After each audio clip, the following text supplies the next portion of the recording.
Сайн байцгаана уу? Бодлын эзэн подкаст маань эхэлж байна. За өнөөдөр мөнх хөх тэнгэр дээдс маань нүдний талаар бид бүхэнд нууцыг ярьж өгөх. Нүд гэдэг ер нь бидний мэддгээс төсөөлтөөс хэр их ялгаатай нууцуудыг хадгалж агуулж авт юм бэ? Энэхүү талаар ярих гэдэг сууж байна.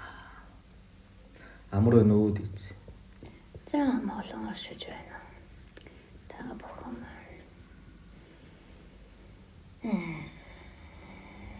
нүдгэж нэг хоёр цэлэн байна. Хараг харах нүд гэж ярьдаг даа. Нүд таандын амьдралд ямар их чухал нөлөөтэй олохыг өнөөдөр та нартай хэлье. За Нүд бол та нарын дотоод оршихуй гадагш харж байгаа тусгалан юм.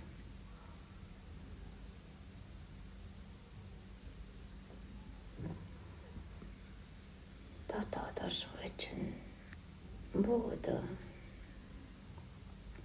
хэлбэлзэл давтамж бидтэй. Таандын дотроос бодож юм гарч ирж гин үү? үгүй. Та нар боддоо. Та нар ил ертөнцид өөрийгөө илэрхийлээ явж байгаа. Тэг өнөө би гэдэг чинь дөнгөндөө дангонтэй. Та нарын өчүүхэн хувьд хөдөө шүү дээ. Гэтэл тэрний тэр дотор байгаа зүйл тааны дотор эргэлдэх тэр их дотоод үйл явц өрнөл чинь та нарын дотоод ертөнц тийм үү? Тийм ээ.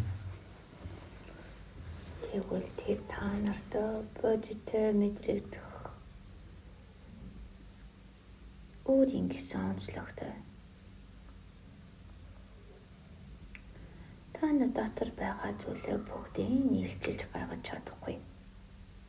Жишээ нь дотоодод байгаа тэр их төсөөлөл, мөрөөдөл энэ амьдралд чинь бийжиж гарсан уу? Үгүй гарч чаддаа бүрдсэн. Тааны дотоодод орших тэр хязгааргүй их ертөнцийн чинь хязгаарласан үйлдэлүүдийн зүйл та нарт өөрийн чинь дотроос мэдэгдэж байгаа юм. Тэр татамжтай болгон та нарын дархинд бодол болж тэр та нараар дамжин гадагшилдаг да. Тийм үү? Тэгээд үтсэ. Тэгвэл бид ордон ярьж байсан. Нүд болон таны бодлын төлөө гэж. Тэгэхээр дотоод ертөнцийн чинь төл байх нэ дээ. За тэгвэл та нарын дотоод ертөнц хэрэг гадагшаа харж байгааг нүд илэрхийлдэг юм. Нүд чинь өнгөн дээрээ гэл тагнаад ирэхэд байвал та нар дотоод руугаа гүн орч чадаагүй. Өчүүхэн өнгөцхөн дотроор гадагшаа харж байгаа юм шүү дээ. Тийм учраас гадаад ертөнцөөс та нар бүх юм шинж чанарыг харж байгаа юм. Өнгөцхөн эсгүүдийг нь. Гүн бодол, гүн ертөнцтэй, гүн ухаантай. Тэр хүмүүсийн нүд ямар гүн гүнзгий харцтай гэж санана.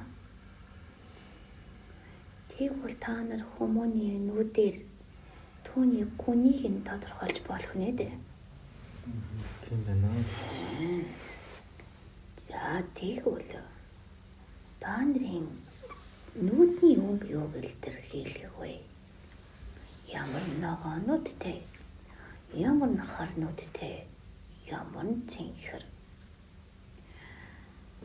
ямар саарал. Та нар хүний нүд улаан байхыг харсан уу?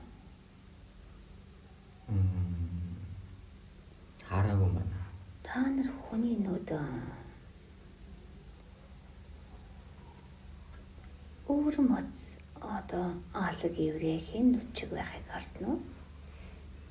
Өнгө шиг байхыг. Хараагүй надад.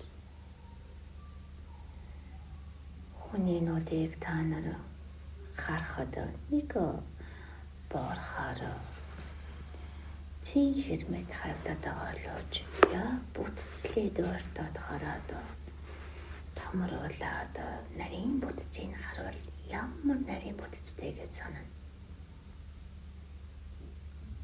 Та нарын дээр хар гэд харж байгаа нүдийг чинь нарийн харуул тэн дотор төсөөлхийн аргагүй бүтц байдیں۔ Да. Зарим хүний нүд дотроос харах юм бол маш санаагаар өөрийн дотор нь өөр моц тийм хэсгүүдтэй байдаг. Тэгэхээр та нар урд нь хүний нүдийг яаж авч ирсэн байх нь вэ? Өнгө цогцол харсан байх үү?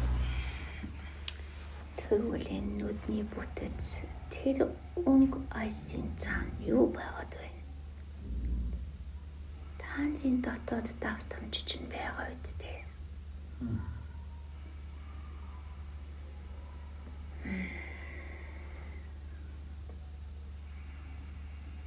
Та нар хүний нүд рүү харж яхаар итгэлээ авдаг.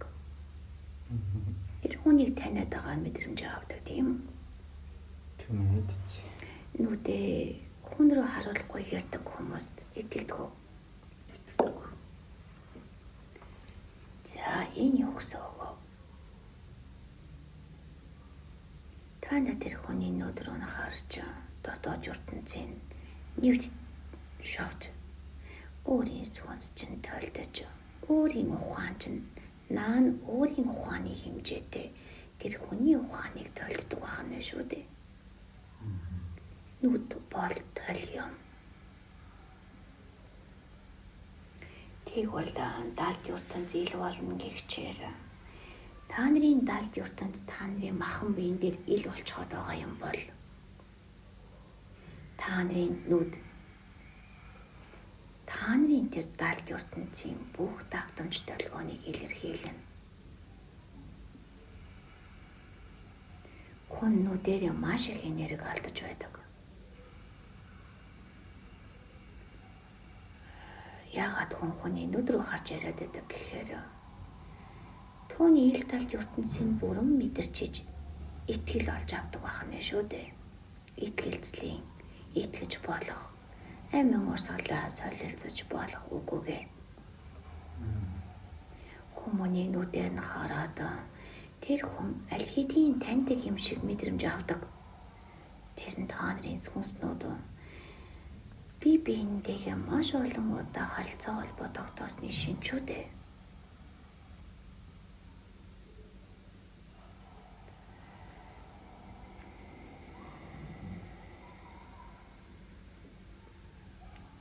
Хүн ямар үед нүдээр энерги алддаг вэ?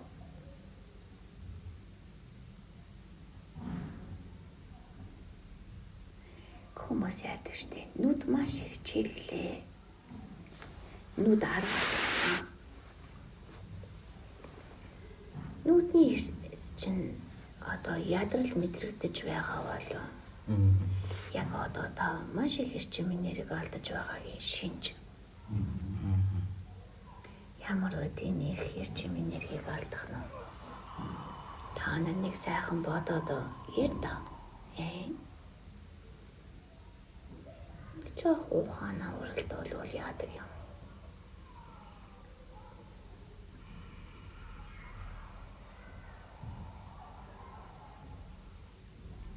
Та нар яагаад амархтаа нүдэ хандаг юм?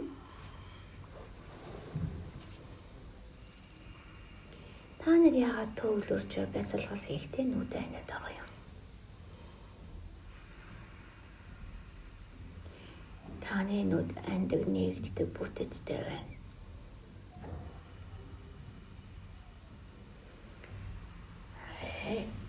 Номдохта яагаад нүд чинь нээлттэй унтахгүй байгаа юм те? ингэж юу бодож үзэх үү та нар? Өстө бодож байгаа юм байна гэж.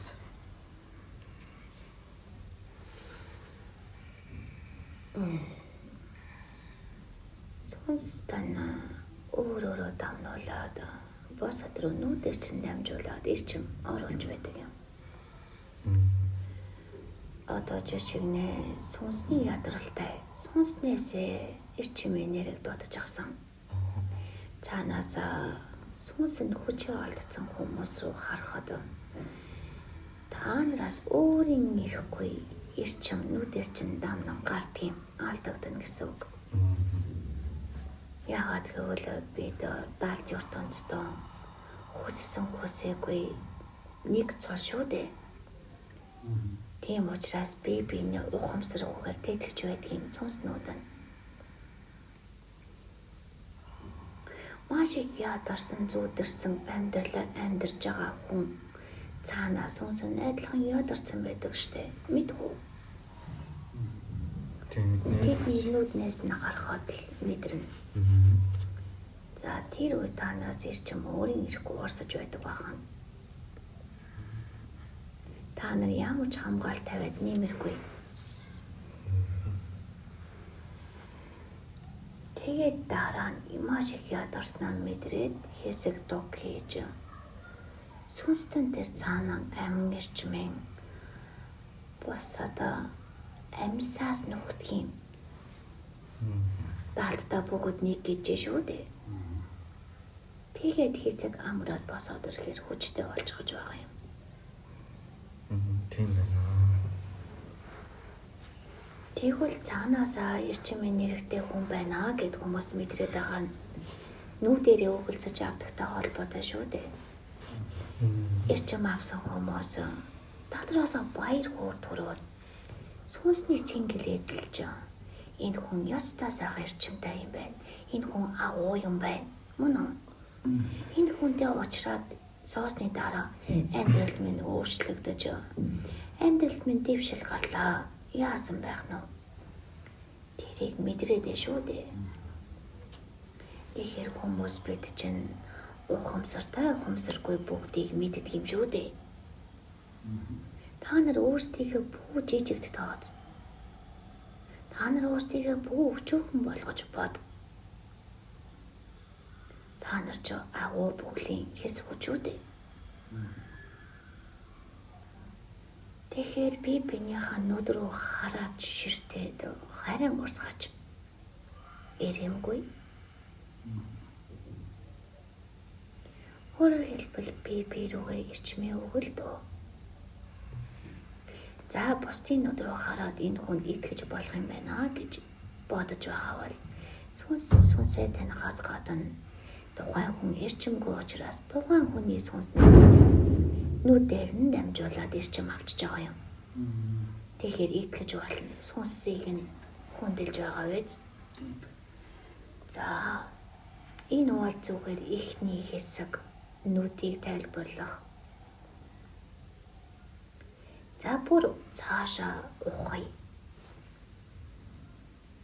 Нүд бол та нарын амин ирчмийг илэрхийлэх галц огч.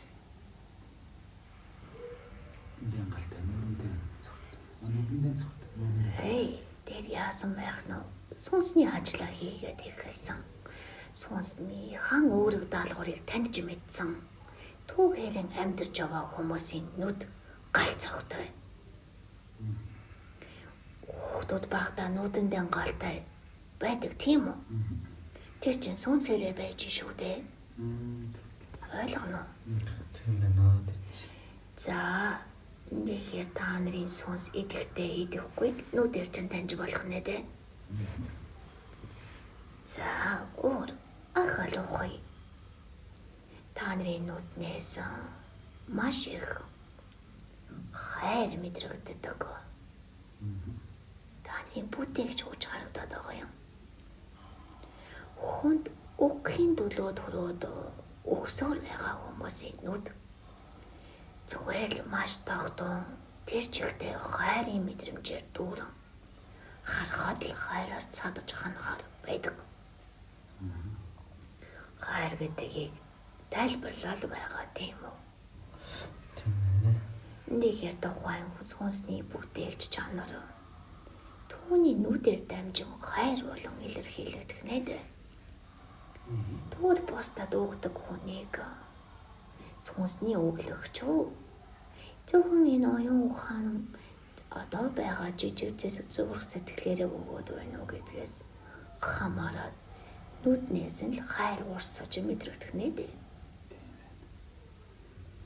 Учир нь сүнсний тэр агуу бүтээх хайрын ичмийг урсгаж сурсан хүний нүднээс л хайр урсаж мэдрэгдэндэ. Бодод та нар хүний нүднээс хайр урсаад байгааг яаж хүн анзаардаг вэ? Бүх хүн мэднэ. Түүний нүд рүү харахаар л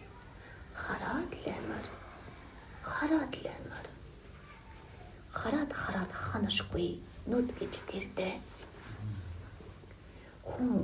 Хүнийг хараад ханашгүй. Хачин сайхан гоо үзэсгэлэнтэй гэж магтанд уйлдаг тийм үү?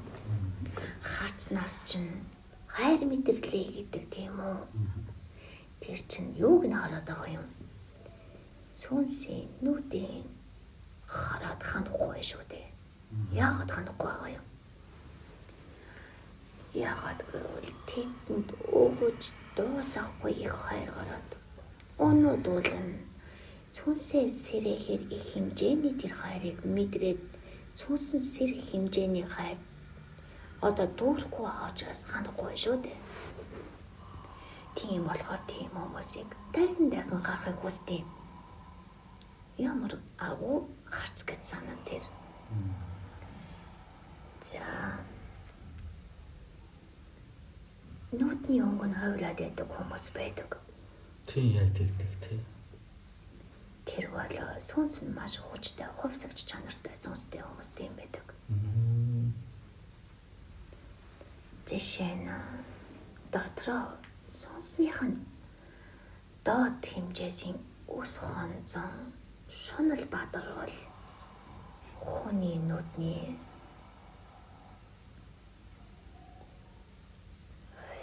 нөгөө хүүхэн хараа маш хүчтэй тамарч.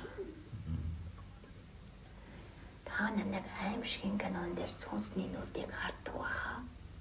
Тийм. Хавар болчдөг тий. Яг үнэ. Өөрчж байгаад.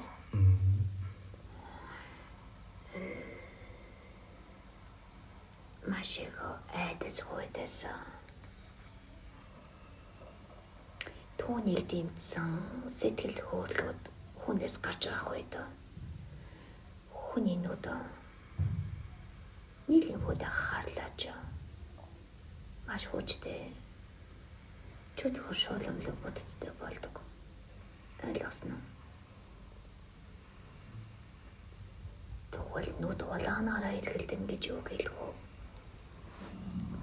Хүний нүд улаан болсныг харсан л байна да хүмүүс. Тийм үү? Тийм ээ. За ямар үед хүний нүд улаанаараа ирэх вэ? Шийдц үед. Ухамсараа уулангасан байдлаар ус хонзонгийн төлөө ашиглахад нүд улаанаараа эргэлдэнэ. Ялгаа ус хонзон яадгийн алж бац санаа намардгийн. Бөөдөр ажиллаж байгаа хүмүүсийн нүд улаанаар эргэлдэж зарагдчихдаг шин. Бурхан минь. Өөрөөр хэлбэл амийг устгах хүчийг өөртөө тээсэн. Өөрийн бүх ухамсараа үүндээ чиглүүлсэн. Алах амийг устгах гэдэг дээр гүн төвлөрсөн үед нүд чинь улаанаар эргэлдэж түүнийг харсан хүн болгон айдас хүйдэс мэдрэн үхлийн. Тийм учраас улаан эрчим гарч ирж байгаа юм да. Яагаад цус улаан байгаад байгаа юм?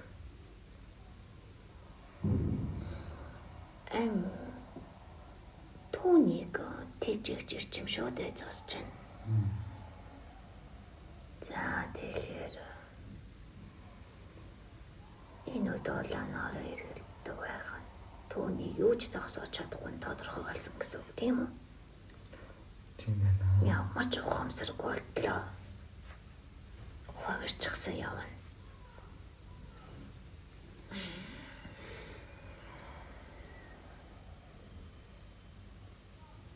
Зя. Ямар үед нүд хамгийн түлхүүн болдгоо. Одоо хайртай хүний хааж удаа. Хайрлсан хүмүүсийг хааж удаа. Бүхий сэтгэл зүрхэн удирдах. Сэтгэл хөдлөлийн гал эрчимд нүд хувьсгаа болсон үед ухамсарт гүний автаж бүгдийг ухамсарын хүчээр захирдаг болсон хүний нүд хамгийн түлхүүн болдгоо.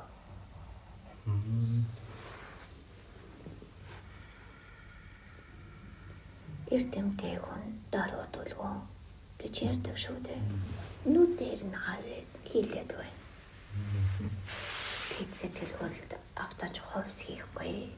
Тэгэхээр та нарын нүд сэтгэл хөдлөл илэрхийлдэг гэж хүмүүс андуураад байдаг нь зүгээр л та нарын нүд дотоод байгаа байдлыг чинь эрчим энерги сэтгэл хөдлөл чинь гүн хуурч хад байна. Тэрийг бодол болгон дамжуулж байгаа тэр.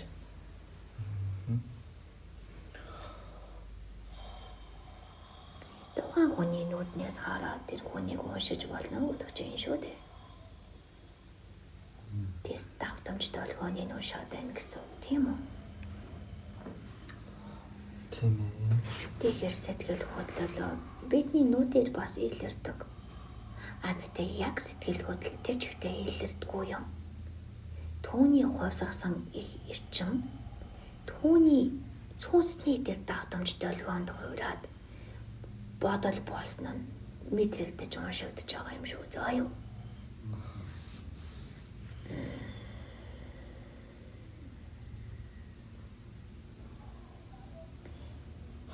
Одоо ингэдэж штэ дийц. Энэ нүд нь гэмтсэн ч юм уу? Одоо хараагүй болсон хүмүүс одоо нүдэрээ яах? Одоо нүд илэрхийлэмж байх. За ер нь сахар хүний тухай ярихад тэд нүдэрээ юу ч илэрхийлэх чадамжгүй болчих байна тийм үү? Тийм. Тэд нэгэн том зүйлээ хааж тэгвэл тэдний босоод хүртгөө улам хүчтэй болдог. Ялангуяа арьсан. Одоо мэдрэмтгий одоо гаднахыг нүдэрээ хардаг байсан бол одоо арьсаараа мэдээж эхэлнэ шүү тий. Арьсаараа мэдэрч бүх зүйлийг арга баргүй хүн чинь бүтэн арьстай байцтэй. Тий. Бүгдийг мэдрэн. Бас сонсголон сайжирдаг тий. Тийм. Харахгүй учраас бүх зүйлийг одоо сонсгол бодол руу бодол илэрхийлэх ч үү дээ. Харахгүй байгаа учраас бусад мэдэрхүүгээрээ бодлыг үсгэнэ гэсэн үг. Гэхдээ тэд яг үнэндээ хардаг хүмүүсээс хүн хараад байдаг шүү дээ. Тэд эрчим энергээр харж эхэлдэг. Давтамж толгойныг ойлгодог. Бүр маш өргөн хүрээнд. Хараагүй хүмүүс гэдэг бол цаанаасаа 3 дахь мэлмийн нэгт гэж өгсөн үгдэл байдаг. Тэр хүн амьдралын явцад нүдэн гэмтэн үү төрөхтөө хараагүй байна уу хамаагүй. Тэд бүх одоо нүдэндээ хуурдагдахгүйгээр тэд зүгээр далтын хараа нэгдэж зүүн савингийн чадамж нь маш өндөр хөгждөг. Тэгэхээр бидэнд дутуу зүйл байна гэдэг нь давхар цаана бидний нөгөө талыг илүү хөгжүүлэхэд зориулагдсан байдаг байна шүү дээ. Жишээ нь тахир дутуу хүмүүс, хөл гааргүй хүмүүс. Энэ 8 амьдрал дээр яагаад тийм болж байгаа юм? Янз бүрийн шалтгаанаас Гэхдээ эцсийн үр дүн нь юу юм? Тэд сэтгэлийн орон зайгаа маш хүчтэй тэлэх гэж ирсэн учраас биеийн хөдөлгөөн чадамжаараа өөртөө хязгаарлаж бүх зүйлийг сэтгэлдээ багтаа оюун ухаанаараа бүтээх хүчээ илчлэхийн тулд байдгийн шүү дээ. Тэгэхээр дотоо байх тусмаа та нарын чадамж бүр хүчтэй болдог гэвэл итгэхгүй л ах та. Харин тий одоо бид нар чинь өөртөө улам одоо хөдөлмөрийн чадвараа алдаж ийн л гэж бодож байгаа шүү дээ. Гэтэл бүх юм нь байхад хүн яадаг гэж санана. Залхуу болч тийм штэ. Бас яг тэгтэг тий. Тийм байгаа юм чинь. Тий. Баахгүйгаа үн цэнийг мэдэхгүй тий. Мэдэрхгүй. За энэ мэдчлэн бидний нүүдэн биднийг маш ихээр илэрхийлж байдаг байх нэ дээ. Гураас авах юм байна уу? За одоо нүдэн дээр ч одоо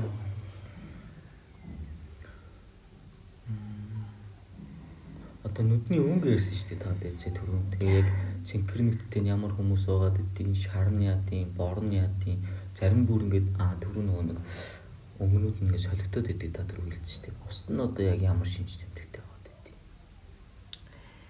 За ер нь хүмүүний нүүдэн тухайн хүмүүний сүнсний чадамжийг илэрхийлж байдгийн. Жишээ нь монголчууд голцоохоор борон эсвэл бор шаргалдуу нүдтэй тийм үү? Тий. Монголчуудад дотор ногоон цэв цэнгэр нүд харуу. Ер нь хараагүй дээ.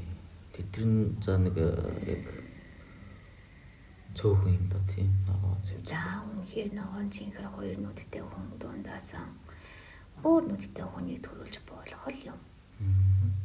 Удмын нүдлөлүүд нь орж ирээ тийм үү? Гэхдээ л монголчууд дийлэнхтэй бараан өнгөнүүдтэй шүү дээ. За нүд шиг нь бараан байхад яадаг байх нь? Тэдэнд даалдын хүч илүүтэй гүн байдаг.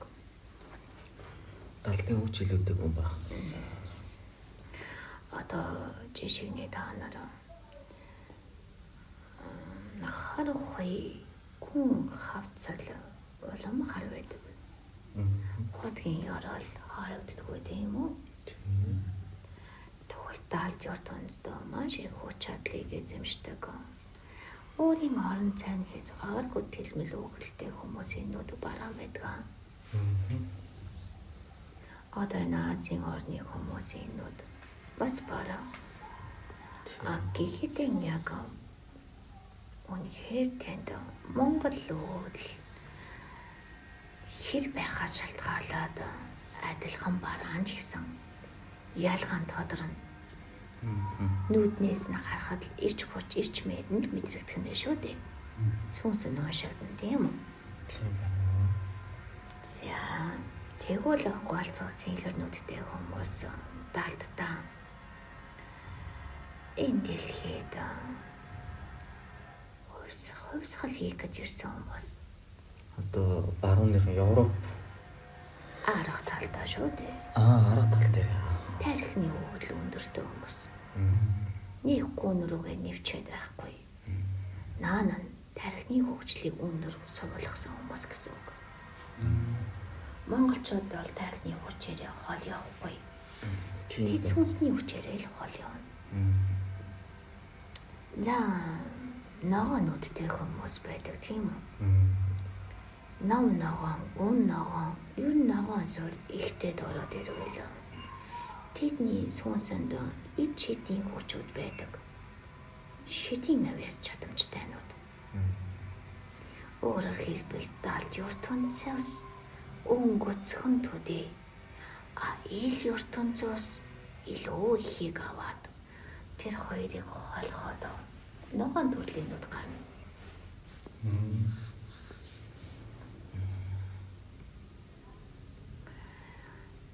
За ерөнхийн нүдний чиг хандлагыг ингэсгээр тодорхойллоо гэж бодоход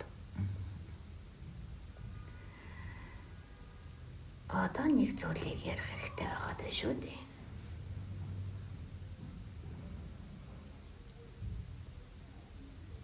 Түүн дээр байх цэг толбууд гэж би Харин тийм өөр үүдтэй. тэр юуг илэрхийлэх вэ? Мэдгүй дээ.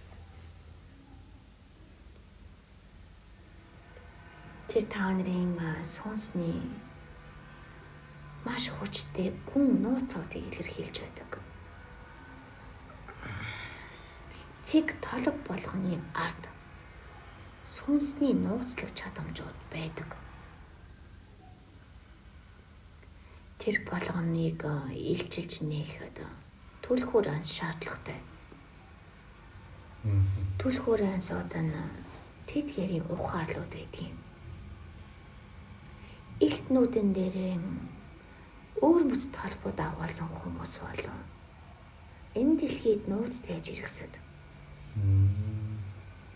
Яг тийм үдтэй хүмүүс бие биенээ олж харахад бие биенээсээ өөрсдийг нь тайлах нууцаа олж авдаг юм. Тэгэхээр бараанууд тэнгууд яадаг байх нь цэг толбоо хүртэл нууцсан байх нэ дээ. Тийм шүү дээ. Тэг хөл өнгөд нүдтэнгүүдийн цэг толб илүү харагдана одоо. Тэд өөрийг илчлэх гэж яваа тэр. За энийг энд хүргээд төгсгий. Илүү нууцаадлаад хэрэггүй байж. За энэ их нүдний тухай талаар энэ нууцуудыг тайлбарж өгсөн дээдстэй хэллаа. Өнөөдрийнхөө подкастыг энэ үрээд өндөрлөё. Бодхийцэн Facebook хуудас болон YouTube сувгийн мөн цааш нь аль болох олон хүн төгөөж өгөөрэй. Дараагийн подкаст хүртлээр баяртай.